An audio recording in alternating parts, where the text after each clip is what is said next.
Ya. ¿Me puedo iniciar, profe?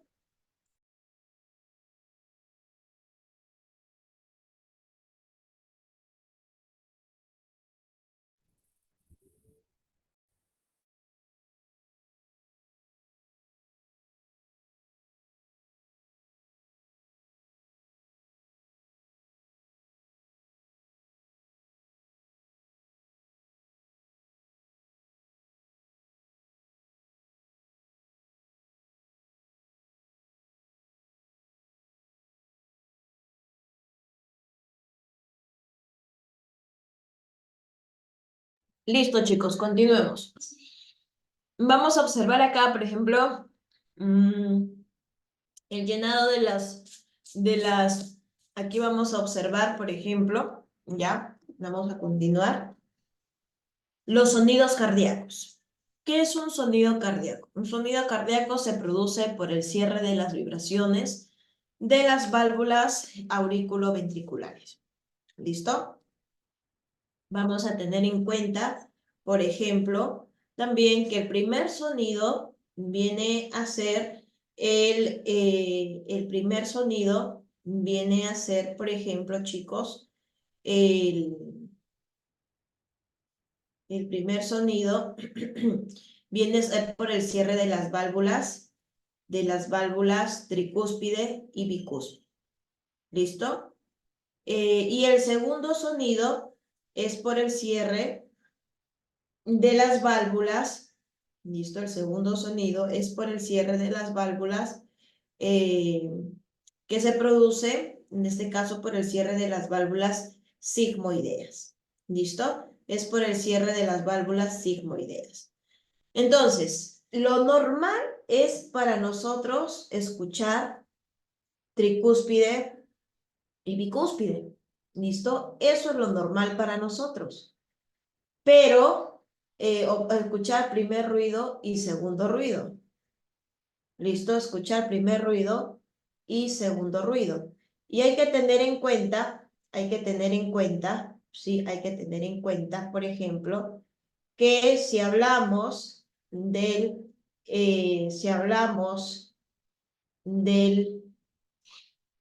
de acá del tercer ruido cardíaco, el tercer ruido cardíaco, ahí es el problema. ¿Por qué razón? Porque primer ruido, ya hemos dicho, se produce por el cierre de las vibraciones y las válvulas auriculoventriculares. Ese es el primer ruido. El segundo ruido se produce por el cierre de las vibraciones y las válvulas sigmoideas. Ese es el segundo ruido. ¿Listo? Y el tercer ruido se produce por el cierre de las vibraciones, pero de las paredes ventriculares, o sea, cuando hay un llenado rápido. Entonces, ¿en quiénes se pueden escuchar? Cuando hay acá, cuando este ruido lo producen estas paredes. Se pueden escuchar uno en los recién nacidos y otro en personas delgadas. ¿Listo? El cuarto ruido, este 4 es un ruido normal, anormal, y se produce durante la contracción auricular. Se produce una sístole auricular. Entonces, este ruido no se debe escuchar normalmente, o sea, es patológico. ¿Listo? Es patológico. Ahí están los ruidos normales, el pum, pum, pum, pum. Eso debemos escuchar, pum, pum, pum, pum. Pero si tú escuchas el pum, pum, pum, tercer ruido, pum, pum, pum, pum, pum, pum, pum, pum, pum, pum, pum, pum, pum, pum, pum. Ya, ahí hablamos de un cuarto ruido, es anormal, es patológico, nos indica problemas en el corazón. A nivel de gasto o débito cardíaco, viene a ser el volumen de la sangre. Volumen de la sangre que expulsa el corazón en un minuto. Vamos a tener en cuenta que este volumen es en promedio 5 litros por minuto. ¿Por qué razón? Para nosotros hablar, por ejemplo, del gasto cardíaco, para nosotros hablar del débito cardíaco, esto se va a definir como el volumen de sangre que expulsa cada ventrículo por minuto. ¿Listo? Es el volumen de sangre que se expulsa o que expulsa cada ventrículo por minuto. Entonces, para hallar eso, hablamos de la frecuencia cardíaca. Que el número de latidos que efectúa el corazón es de 60 a 100. Si hay más de 100, taquicardia. Si hay menos de 100, bradicardia. ¿Listo? Vamos a observar, por ejemplo, un promedio de 70 latidos por minuto. ¿Listo? Y tenemos acá al volumen sistólico. El volumen sistólico es cerca de... el volumen sistólico es cerca de... Vamos a encontrar, por ejemplo, el volumen sistólico es cerca de 70 mililitros por minuto. O sea, es el de eyección. ¿Listo? Es el de eyección. Vamos a tener en cuenta, ¿listo? Vamos a tener en cuenta, por ejemplo, que si hablamos a nivel del gasto cardíaco, ¿sí? Que si hablamos a nivel del gasto cardíaco, vamos a tener en cuenta que vamos a multiplicar la frecuencia cardíaca por el volumen sistólico. ¿Listo? La frecuencia cardíaca por el volumen sistólico. Vamos a observar, por ejemplo, por la frecuencia cardíaca, es 70 latidos por minuto y el volumen sistólico 70 mililitros por latido. Entonces se van latidos y me quedan 4.900 mililitros por minuto. Entonces, ¿qué se puede, vamos a tener en cuenta que se puede colocar, si hablamos, por ejemplo, no 4.900, sino 5 litros por minuto. ¿Listo? 5 litros por minuto. Hay que tener en cuenta, de igual manera, si hablamos a nivel de los vasos sanguíneos, vamos a observar, por ejemplo, a nivel de arterias, a nivel de venas y a nivel de capilares. Vamos a observar, por ejemplo, a nivel de arterias y venas a nivel de arterias y venas hay tres estructuras: íntima, túnica media y túnica externa. ¿Listo? Ahí tenemos a la íntima, a la túnica media y a la túnica externa. ¿Qué más podemos tener en cuenta? Íntima, túnica media y túnica externa.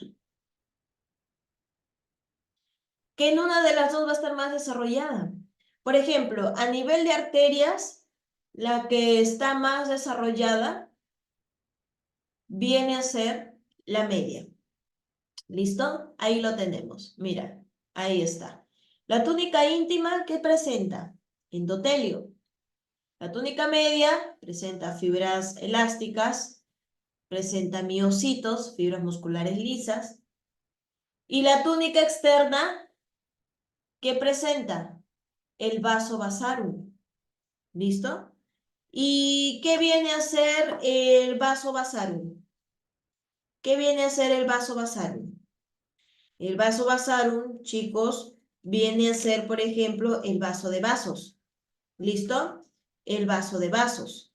Entonces, el vaso vasarum es el vaso de vasos. Entonces, son pequeños vasos que van a permitir la nutrición de las células que vamos a encontrar acá.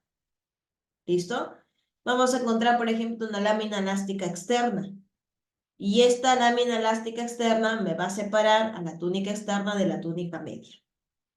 ¿Listo? Me separa la túnica externa de la túnica media. ¿Qué más vamos a observar? Vamos a tener en cuenta, por ejemplo, a nivel de los tipos de arterias que hay. ¿Listo? En el caso de los tipos de arterias, vamos a observar que son de gran calibre, son de túnica media. ¿Listo? Gracias al cual puede distenderse la arteria al recibir sangre bombeada por el corazón. Vamos a tener en cuenta, por ejemplo, que va a haber aquí, por ejemplo, los distintos tipos de arterias. Vamos a encontrar arteria coronaria derecha e izquierda, que irrigan al corazón, que nacen en la aorta ascendente. A nivel del callado aórtico, se va a caracterizar ¿por qué? Porque presenta un tronco arterial brachiocefálico. ¿Listo? Presenta una arteria carótida primitiva izquierda, una arteria subclavia izquierda. El tronco arterial brachiocefálico se va a dividir en arteria carótida primitiva derecha y arteria subclavia derecha. ¿Listo? Ahora, te vuelvo a repetir, en el callado aórtico hay tres estructuras. ¿Listo? Ahí está. El tronco arterial brachiocefálico, el tronco carótido primitiva izquierda y la arteria subclavia izquierda. Y el tronco arterial brachiocefálico se divide en arteria carótida primitiva derecha y subclavia derecha. ¿A qué estructuras irriga la arteria carótida primitiva derecha?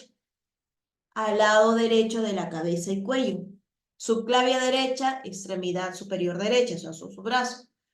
La carótida primitiva izquierda a todo el lado izquierdo de la cabeza y el cuello. Y la subclavia izquierda a la extremidad izquierda. ¿Listo? Extremidad superior izquierda. Luego tenemos a la arteria, a la aorta torácica. La aorta torácica y la aorta abdominal. Son tres. ¿Listo? Tenemos al callado aórtico, a la aorta torácica y a la aorta abdominal. Son tres. Recuerda que son tres que nacen del corazón. Acá está. Todo esto es el callado aórtico. ¿Listo? Todo esto es el callado aórtico. Y esta es la aorta ascendente o la raíz. Entonces, a nivel de callado aórtico, vamos a observar que descienden todas estas o todas las estructuras que estamos formando. Callado aórtico. Y recuerda que del callado aórtico se van a formar estas tres. ¿Dónde está? Estas tres. Tronco arterial brachiocefálico, arteria carótida primitiva izquierda y arteria subclavia izquierda. ¿Listo?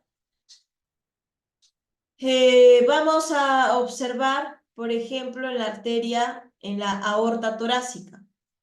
Y a nivel de la aorta torácica, vamos a tener en cuenta, ¿listo? A las arterias intercostales. En las arterias intercostales tenemos arterias intercostales, arterias diafragmáticas superiores, arterias bronquiales y arterias esofágicas. ¿A qué estructuras van a irrigar? Las arterias intercostales, músculos intercostales y torácicos y a la pleura. Intercostales, o sea, a los músculos intercostales y torácicos y también a la pleura. ¿A quién va a irrigar la arteria diafragmática superior? Al diafragma superior y posterior del diafragma, a la superficie superior y posterior del diafragma. Y las arterias bronquiales, ¿a quién va a irrigar? A los bronquios y pulmones. ¿Listo? A los bronquios y pulmones. Hablamos de irrigación nutricional. Y a las arterias esofágicas hablamos del esófago. ¿Listo? Hablamos del esófago. En el caso de la aorta abdominal, igual, mira. De repente nos preguntan quién forma parte del tronco celíaco. La arteria hepática común, la arteria coronaria estomáquica y la arteria celíaca esplénica o la arteria esplénica. La hepática común irriga al hígado, la estomáquica al estómago y al esófago y la esplénica al vaso, páncreas y estómago. La arteria mesentérica superior, ¿a quién irriga? Al intestino delgado, al ciego, al colon ascendente, transverso. ¿Listo? Mientras que las arterias suprarrenales, ¿a quién irriga? las suprarrenales a las glándulas, arterias renales a los riñones, las arterias gonadales, testículos y ovarios, la arteria mesentérica inferior, ¿a quién irriga? Al colon transverso, descendente, sigmoideo. Mira, ¿quién forma parte de las arterias ilíacas primitivas? La ilíaca interna y la ilíaca externa. Ilíaca interna y externa. La ilíaca interna también se conoce como hipogástrica, arteria hipogástrica. Entonces, ¿a quién irriga esta arteria hipogástrica o interna? A los órganos pélvicos, al útero, a la vejiga y a la próstata. Y la ilíaca externa, extremidades inferiores. Y arteria sacromedio, extremidades. Por ejemplo, acá hablamos del sacro. Entonces, mira estas partes, mira estas estructuras que han sido divididas a partir de las arterias de conducción. ¿Listo? Es que son las ellas que la sangre bombeada por el corazón. Luego tenemos, por ejemplo, acá otros tipos de arterias musculares o de distribución. ¿Listo? En esta predominan las fibras musculares, o sea, en esta túnica la contracción de la media varía del diámetro. Vamos a tener, por ejemplo, acá una estructura axilar, braquial y radial y femoral. ¿Listo? Vamos a tener en cuenta, aquí está, bueno, acá está a nivel de arterias, cubital, radial. ¿Listo? Hay otros tipos de arterias, por ejemplo, la arteriola, tienen un diámetro de 100 micras, una estructura pequeña y una pared gruesa, y regula el flujo y la presión arterial. ¿Listo? Regulan el flujo y la presión arterial. Vamos a tener en cuenta, por ejemplo, que esta estructura va a permitir mira, la arteria se va a convertir en estas estructuras llamadas arteriolas y se van a hacer cada vez de calibre más pequeño hasta unirse, listo, de calibre más pequeño hasta unirse a las vénulas, más pequeño también. ¿Qué más vamos a observar? A nivel de venas, listo, a nivel de venas vamos a tener en cuenta, por ejemplo, a nivel de venas, vamos a tener en cuenta que también presenta 3 capas. ¿Cuáles son estas 3 capas? Presenta la íntima, que es endotelio más tejido conectivo. Presenta, por ejemplo, aparte de la íntima, la más desarrollada, es la más externa, está compuesta por tejido conectivo y es la capa más desarrollada, más desarrollada. ¿Listo? Vamos a tener en cuenta que acá en las venas la más desarrollada es la adventicia. ¿Listo? ¿Qué vamos a observar? Lo mismo, mira. Endotelios a nivel de íntima, a nivel de túnica media, fibras de colágeno, no elásticas, sino colágeno. Elásticas tenemos a nivel de las arterias. Acá hay colágenas y células musculares lisas. ¿Listo? Células musculares lisas. Vamos a tener en cuenta, ¿listo? Vamos a tener en cuenta, por ejemplo, vamos a tener en cuenta, por ejemplo, vamos a tener en cuenta, por ejemplo,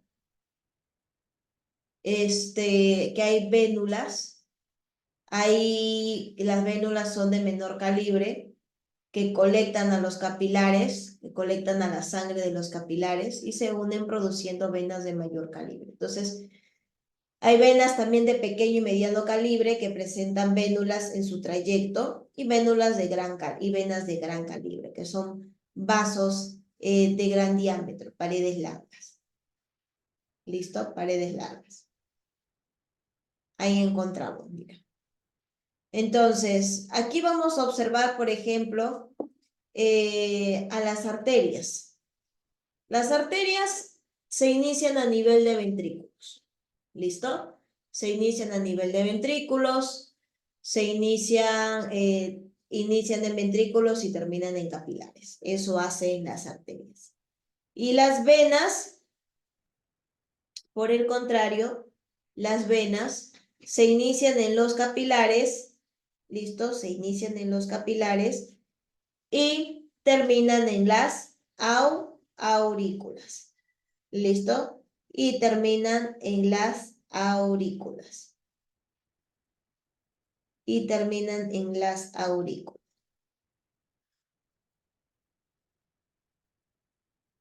Entonces, hay que tener,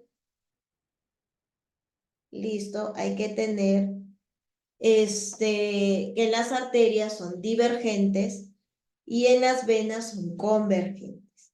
A nivel de arterias son divergentes y a nivel de venas son convergentes. Las arterias se caracterizan porque son profundas, ¿listo? Son profundas, se van a caracterizar porque su capa media es la más desarrollada, presenta válvulas en su inicio y una arteria por cada 2 venas. En cambio, las venas se van a caracterizar, ¿listo? Las venas se van a caracterizar porque, ahí vamos a encontrar, por ejemplo, a nivel de venas, se van a caracterizar,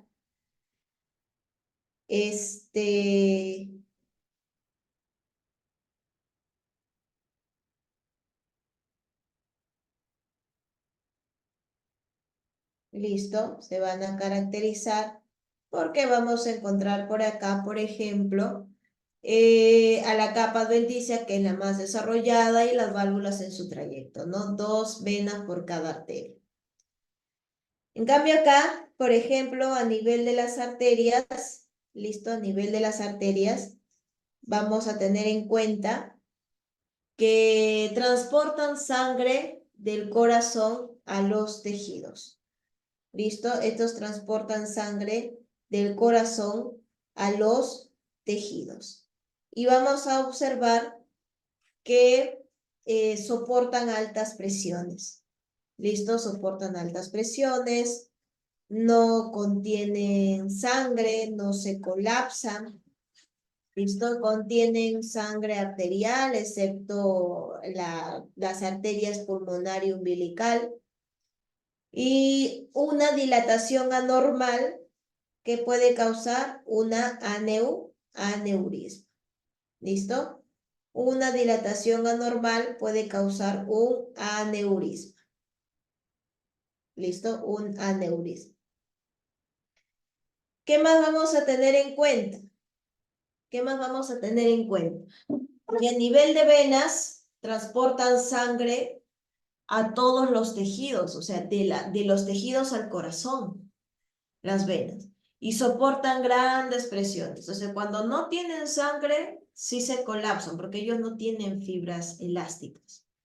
Entonces, contienen sangre venosa, excepto 2 tipos de estructuras, como lo son las venas pulmonares y las venas umbilicales. No tienen sangre venosa ellos tienen sangre arterial. La dilatación anormal de las venas que van a producir varices. ¿Listo? La dilatación anormal de las venas produce las varices. En el caso de los capilares, sus vasos sanguíneos son microscópicos, entonces, cuyo diámetro es de 7 a 9 micras. De 7 a 9 micras. Entonces, pero son de mayor superficie. ¿Por qué? Porque no son numerosos. ¿Listo? Son numerosos. Vamos a tener en cuenta que son los vasos en los cuales se van a intercambiar soluto, agua, se van a conectar entre arterias y venas. Se conectan por medio de los capilares. Hay 3 tipos de capilares. Ahí tenemos los capilares continuos. Tenemos los capilares fenestrados y tenemos los capilares sinoidales, o sea, discontinuos. ¿Listo? Discontinuos. Vamos a tener en cuenta también que a nivel de la circulación sanguínea. Nosotros presentamos una circulación cerrada porque circula dentro de los vasos sanguíneos. Presentamos una circulación completa porque no hay mezcla de sangre venosa con sangre arterial. ¿Listo? Presenta una circulación doble porque hay vamos a encontrar, por ejemplo, una circulación mayor y una circulación menor. ¿Listo? La circulación mayor es circulación sistemática o general. Entonces, la circulación mayor y menor, la mayor es aquella que lleva oxígenos y nutrientes a todo el cuerpo, del corazón hacia todos los tejidos. Lleva una circulación, lleva oxígenos y nutrientes. Mientras que la circulación menor es la que se da a nivel de los pulmones. O sea, el recorrido es pequeño también. ¿Listo? El recorrido también es pequeño. Y vamos a observar que es función de la hematosis el intercambio gaseoso. O sea, vamos a observar que entre los alvéolos y la sangre, ¿listo? Entre los alvéolos y la sangre, vamos a tener en cuenta lo siguiente, que la sangre parte del ventrículo derecho y sale por la arteria pulmonar y va a una red capilar pulmonar. Entonces, tenemos acá una circulación menor, tenemos acá un corazón y acá tenemos la circulación mayor. Los volúmenes sanguíneos pueden ser, por ejemplo, a nivel de circulación pulmonar, cerca de 9%, ¿listo? Vamos a tener en cuenta, por ejemplo, la circulación menor, la circulación del corazón es cerca de un 7%, y entre la circulación mayor es un 84%, que va por venas, vénulas, senos venosos, arterias y capilares y arteriolas y capilares y arterias. ¿Listo? Ahora, la fisiología cardíaca, ¿listo? La fisiología cardíaca se caracteriza porque el flujo sanguíneo viene a ser la cantidad de sangre que pasa a través de un vaso sanguíneo. Entonces, está determinado por dos factores principales. Está determinado por la presión arterial, ¿listo? Y está determinado por la resistencia, por la oposición, por la fuerza de fricción que aparece a medida que la sangre se va desplazando. ¿Listo? La sangre fluye también desde dos regiones, desde una mayor presión a regiones de menor presión. ¿Listo? La sangre fluye, vuelvo a repetir, de unas zonas de mayor presión a regiones de menor presión.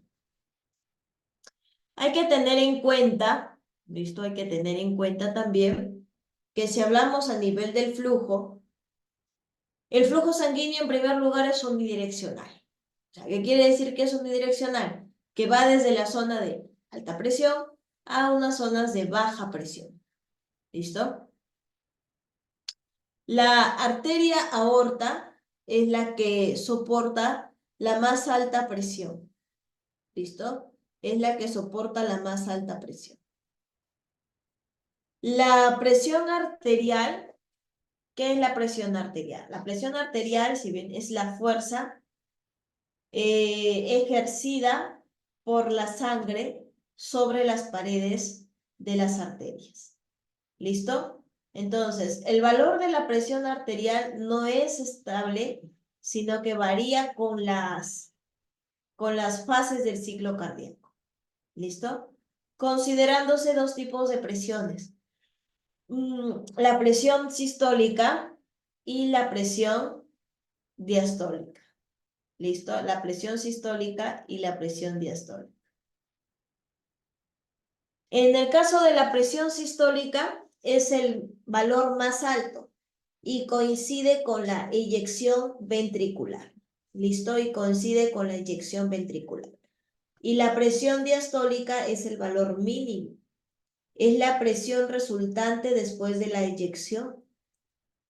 Es el valor resultante después de la eyección de la sangre y varía en las arterias, o sea, en las arterias más pequeñas. ¿Listo? Varía. Hablamos, por ejemplo, de una postcontracción. O sea, la sistólica coincide justamente con la eyección ventricular, con esa fase, con la eyección ventricular. Y la diastólica coincide o es el resultante después de la eyección hacia las arterias, una postcontracción. ¿Qué valores se consideran normales? Por ejemplo, a nivel de aorta, la presión sistólica es de 120 miligramos por mercurio y a nivel de diastólica es 80 milímetros por mercurio. Entonces, si hablamos de la presión, podemos observar, por ejemplo, que puede tener 160 sobre 90, por ejemplo. En cambio, en la pulmonar simplemente son 1 o 2 dígitos. ¿Listo? 1 o 2 dígitos. Muy bien. Ahí está. Mira, acá tenemos una imagen de conforme o cómo vamos a ir observando este paso de energía. Que digo, este paso o esta presión. Ahí vamos a observar que la toma de la presión arterial que se va a dar, ¿listo? Por medio de un estetoscopio, o también se puede realizar por medio de un pulso arterial. ¿Listo? Por medio de un pulso arterial. Vamos a observar aquí, a nivel del pulso, qué es lo que sentimos nosotros en las muñecas o en los brazos. Sentimos, por ejemplo, vibraciones, ondas. ¿Listo? Sentimos vibraciones, sentimos ondas de la pared arterial. Entonces, debido a las variaciones de flujo y presión, de la sangre algunos son palpables y en las arterias como la radial, la femoral. ¿Listo?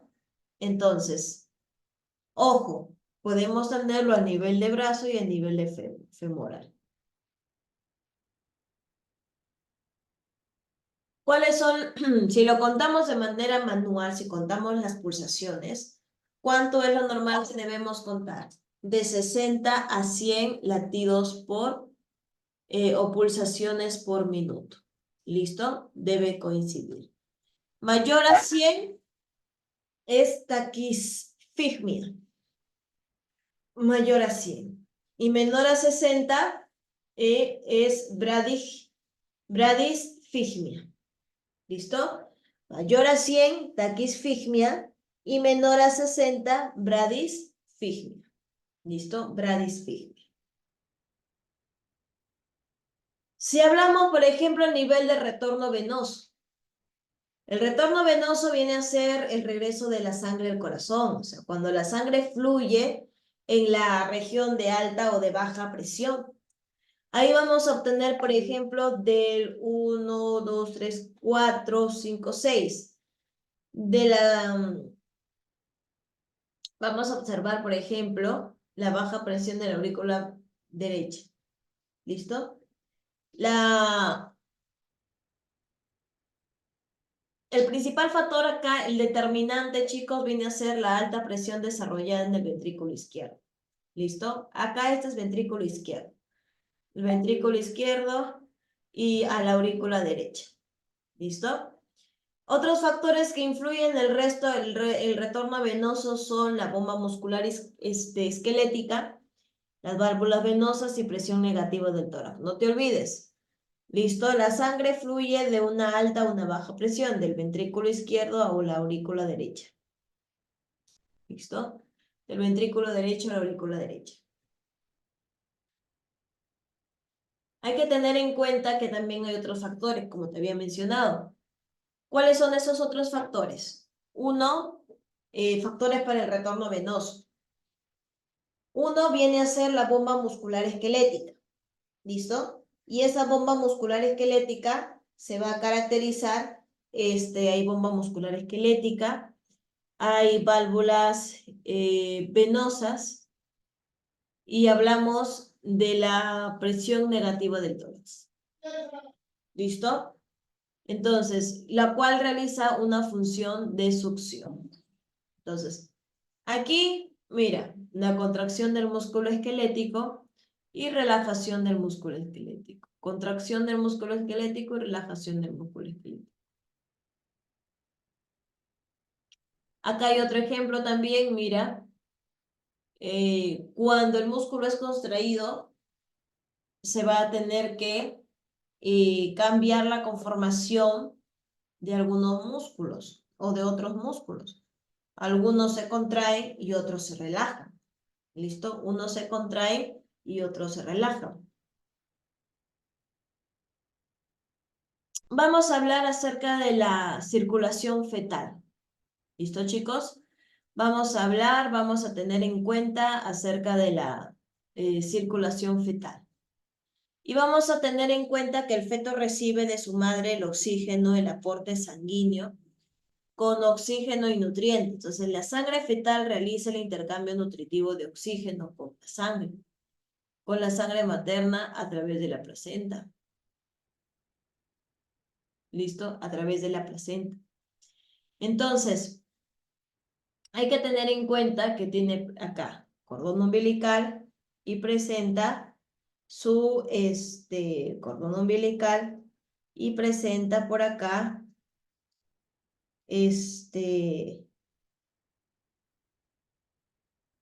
listo, cordón umbilical, listo. Y vamos a tener en cuenta, listo, y vamos a tener en cuenta, ojo, vamos a tener en cuenta que acá están arterias y venas. Tiene los productos de desecho, el CO2 liberados por el feto, y tiene sus nutrientes. ¿Listo? Las hormonas requeridas por el feto. La placenta, por ejemplo, o sea, de la placenta de esta estructura, recuerda que estamos hablando de circulación fetal. Y en el caso de circulación fetal, mira, recuerda que los bebés todavía no tienen activo no presenta o no está activo su,